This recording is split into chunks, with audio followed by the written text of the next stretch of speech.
Students, ये 9th class की आपकी वर्कशीट है। सब्जेक्ट विज्ञान, वर्कशीट नंबर 50। तो हम उत्तक के बारे में कर रहे हैं, जो चैप्टर 6 है आपका।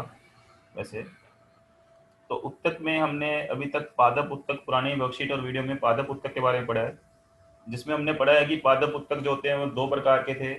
विभिज्योतक जो डिवाइड होते हैं, एंड दूसरे हैं स्थायी उत्तक जो अपना विभाजन क्षमता खो चुके होते हैं, वो स्थायी उत्तक बन जाते हैं, पौधों में होते हैं वो स्थायी उत्तक। और स्थायी उत्तक में फिर दो प्रकार के थे।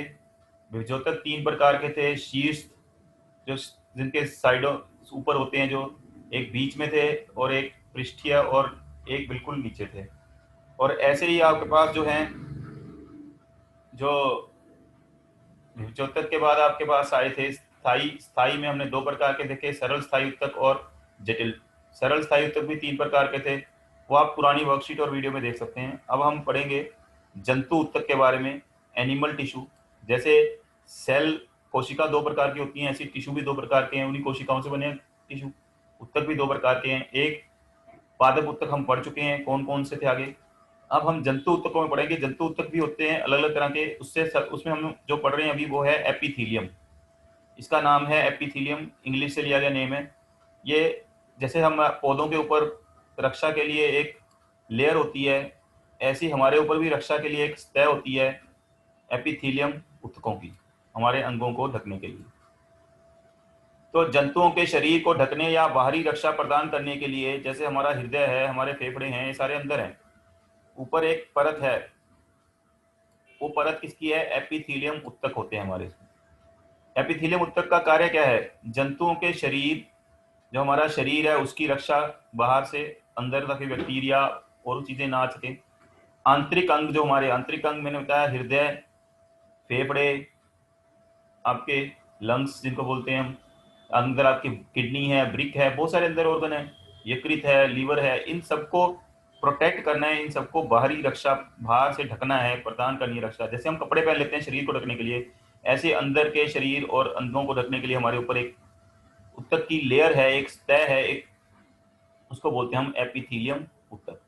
गुहिकाएं क्या होती हैं? खाली जगह होती है हमारे शरीर में बहुत सारी। जैसे आपका नाक में खाली जगह जहाँ से हवा जाती है, तो उसको ढकने के लिए कोई कवरिंग तो चाहिए खाली जगह को, तो वो है एपिथीलियम उत्तक से बनते हैं। ये भिन्न भिन्न प्रकार के शरीर तंत्रों को एक दूसरे से अलग भी रखना है, कि खून जो है किसी चीज में ना मिल जाए, कई चीजें आपस में ना मिल जाएं, शरीर में अलग अलग चीजें अलग अलग जगह रखनी है, तो उसके लिए भी ये एपिथीलियम उत्तक है। ये कहाँ पाए जाते हैं हमारे शरीर में? त्वचा, मुंह, आहार नली, रक्त वाहिनी जो रक्त लेके जाती हैं नलियां हमारे शरीर में, आप देख सकते हैं अपने शरीर में, फेफड़े में कुपिका, ये सब किसके बने हैं? एपिथीलियम उत्तक के बने हैं। एपिथेलियम उत्तक फिर चार प्रकार के एपिथेलियम उत्तक हैं, उनकी संरचना के आधार पे, उन कहाँ पाए जाते हैं उनके आधार पे। शल्की एपिथेलियम, घनाकार, स्तंभी, स्तरित और ग्रंथि। ये आपके ग्रंथित, जिनसे ग्रंथियां बनती हैं। स्तरित, लेयर वाले, स्तर वाले, अलग अलग स्तरों वाले। स्तंभी, कॉलम जैसे, स्तंभ जैसे। अभी हम इनके बारे में पढ़ेंगे आगे। शल्की और घनाकार, घन आपको पता है क्यूब, घन जैसे आकार वाले, तो वो हम अभी पढ़ेंगे इनके बारे में, एक एक के बारे में। तो ये पांच तरह के उत्तक हैं एपिथेलियम वाले में। कौन कौन से पांच तरह के उत्तक हैं आप ध्यान से देखिए। एपिथेलियम उत्तक पांच तरह के कौन कौन से हैं, अगर आपको बताया जाए।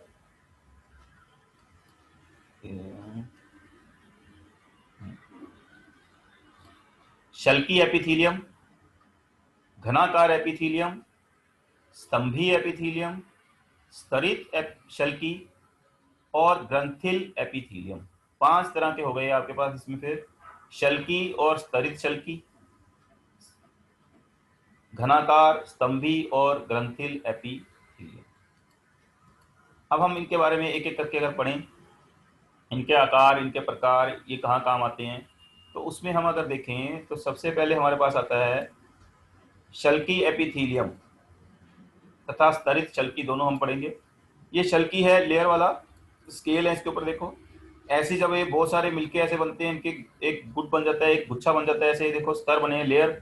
ये एक शल्की, एक दूसरा शल्की, उसके नीचे तीसरा, चौथा शल्की, बहुत सारे ऐसे मिलके बनाते हैं एक लेयर, तो इसको हम बोलते हैं स्तरित शल्की। अलग अलग स्तर बने हुए हैं इसके। जैसे एक स्तर, ये एक शल्की वाला हो गया, इसके नीचे हम दूसरा एक और लगा दें, ऐसे लेयर बनती जाएंगी, इसके नीचे तीसरा और लगा दें तो ये लेयर बन जाएगी ऐसे, तो उसको हम बोलते हैं स्तरित शल्की एपिथीलियम। तो इसके काम देखें हम, इनकी कोशिका बहुत पतली और चपटी होती है। कोमल अस्त्र, अस्त्र क्या होता है, जैसे हम कपड़े बनाते हैं तो उसके नीचे एक कपड़ा लगा लेते हैं, कई बार जब पतला कपड़ा होता है तो उसके नीचे भी कपड़ा लगाते हैं, अस्त्र लगाते हैं, तो उसको बोलते हैं अस्त्र। तो अस्त्र का निर्माण करती हैं। ये कहाँ पाए जाते हैं, रक्त वाहिनी में, जो तुम्हारी शरीर में रक्त ले आने वाली हमारे नलियां होती हैं, नाड़ियां, उनमें, फेफड़ों की कुपिकाओं में, आहार नली और मुंह का अस्तर, मुंह के अंदर का जो हिस्सा है अगर आप देखें तो उसमें कवरिंग है मुंह के अंदर, तो वो अस्त्र। त्वचा की शल्की एपिथीलियम, त्वचा में कई परतें होती हैं, त्वचा में जब हो जाता है तो बहुत सारी परतों का निर्माण करके शल्की एपिथेलियम, कौन सा एपिथेलियम बनाते हैं फिर, ये स्तरित शल्की एपिथेलियम। त्वचा में बहुत सारी लेयर्स होती हैं, उनको ये कंबाइन करके स्तरित शल्की एपिथेलियम बनाते हैं। तो आप तीन चीजें क्या होते हैं शल्की एपिथेलियम, इनकी कोशिका बहुत पतली होती है तो ये उत्तक ही है ना, शल्की एपिथेलियम उत्तक, कोशिका पतली और चपटी होती हैं, और कोमल अस्तर बनता है, ज्यादा कठोर नहीं अस्तर बनता, अंदर जो कवरिंग बनाते हैं नर्व लेयर, ये रक्तवाहिनी, फेफड़े की कुपिकाओं, आहार नली वगैरह में पाए जाते हैं। त्वचा में जो होती हैं उसमें बहुत सारी लेयर होती हैं शल्की एपिथेलियम की, जिसको हम बोलते हैं स्तरित शल्की एपिथेलियम। नेक्स्ट है स्तंभी एपिथेलियम। स्तंभी होता है कॉलम, स्तंभ क्या होता है कि कॉलम ऐसे स्तंभ, तो ये स्तंभ जैसे आकार है, देखो आप यहाँ पे ये स्तंभ है, इसके पक्षाव, पक्षमाव आपने सुने हुए हैं, जो बाल जैसे होते हैं इनके केंद्रक, तो ये स्तंभ जैसे आकार के हैं ऐसे उत्तक, इनको हम स्तंभी एपिथेलियम बोलते हैं।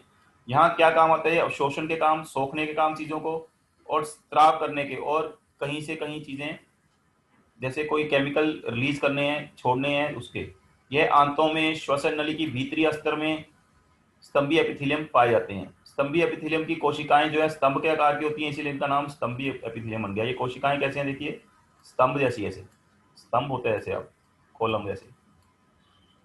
श्वसन नली की भीतरी अस्तर में स्तंभाकार कोशिकाओं पर धागे जैसी संरचनाएं पाई जाती हैं। श्वसन नली के अंदर धागे जैसी संरचनाएं हैं, जिनको हम पक्षमाप बोलते हैं। ये देखिए, ये किस काम का आते हैं, जो पदार्थ हमारे श्वसन नली में जाते हैं उनको आगे चलाने में काम आते हैं, इनको स्थारण स्तंभी उत्तक कहते हैं। तो आपको ये समझ आ गया स्तंभी उत्तक में क्या होता है, स्तंभ जैसे आकार की इनकी कोशिकाएं होती हैं, ये आंतों और श्वसन नली में पाए जाते हैं, ये इसका अवशोषण और स्त्राव होता है इसका मुख्य कार्य। और जो श्वसन नली में पाए जाते हैं उनमें एक और साथ में पक्षमाप पाए जाते हैं, बाल जैसे स्ट्रक्चर, जो धागे जैसे, जो आगे उसको ले जाते हैं हवा को और चीजों को। घनाकार एपिथेलियम, घन के आकार के होते हैं, घन आपको पता है, घन ऐसा होता है क्यूब, तो ये क्यूब के आकार के हैं, घनाकार दिख रहे होंगे आपको, ये घन के आकार के हैं ऐसे, घनाकार, बॉक्स जैसे, बक्से जैसे। ये कहाँ पाए जाते हैं, वृक्क की नलिकाओं में और लार ग्रंथियों के अस्तर को बनाते हैं, ये हमें मजबूती देते हैं। इसकी कोशिकाएं ग्रंथि कोशिका का भी काम करती हैं कई जगह, जो ग्रंथियां होती हैं हमारे अंदर बहुत सारी, जो लीवर एक बहुत बड़ी, सबसे बड़ी ग्रंथि लीवर है हमारा, यकृत है।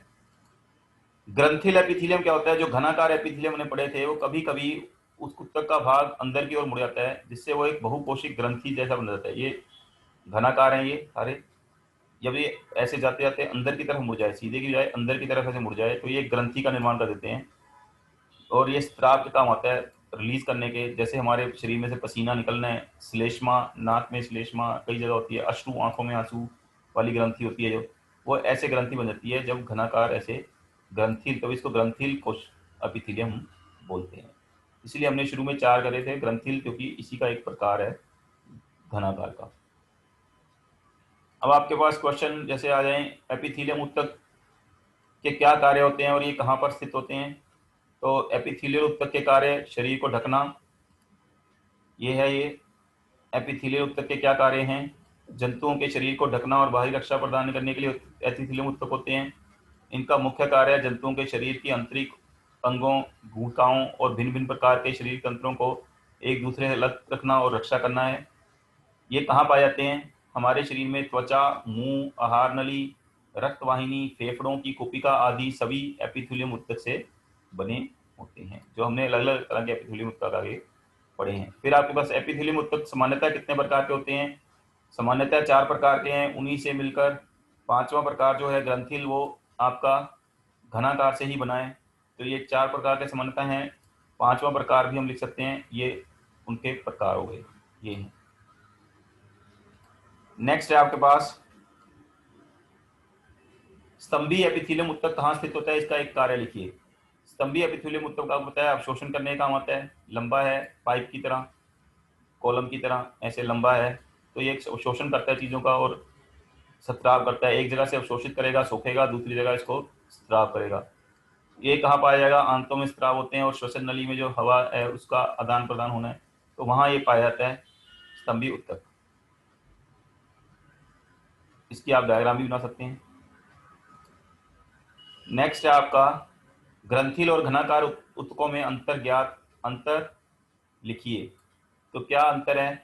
घनाकार एपिथेलियम वृक्क की नलिकाओं में और लार ग्रंथियों के अस्तर को बनाता है और यांत्रिक, और घनाकार एपिथेलियम जब कभी कभी अंदर की ओर मुड़ जाए तो एक बहुकोशीय ग्रंथि का निर्माण करता है, उसे हम ग्रंथिल कहते हैं। यह भी जरूरी पदार्थों का स्त्राव करता है और ये पसीना, श्लेष्मा, अश्रु आदि का स्त्रावन करता है। तो ये इनके दोनों के बारे में हम लिख सकते हैं। चलिए, आपको समझ आ गया होगा। Thank you.